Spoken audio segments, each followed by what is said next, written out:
Bralci opažajo, da se tiskanje medijem v prihodnosti ne piše najbolje. Ne? Kakšen je vaš pogled na to? To je res in tukaj bo nasplošno. Tukaj je zelo veliko vlogo odigralo več faktorjev, več dejavnikov.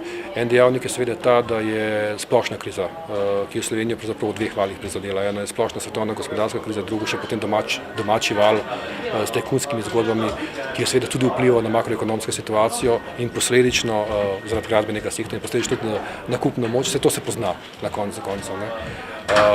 Druga zgodba je, da so tiskani mediji v celem svetu v krizi.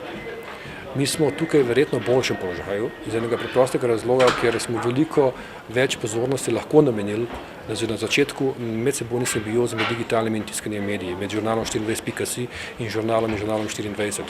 Ker je logično, zaradi tega, ker smo na novo redakcijo delali. Težko je tam, ker so stara tiskarska podjetja. Tako da bo verjetno takšne drugačne težave lahko pričakujemo tudi drugje, ne vem pa, kakšna je situacija, vidimo, kaj se dogaja v delu revija.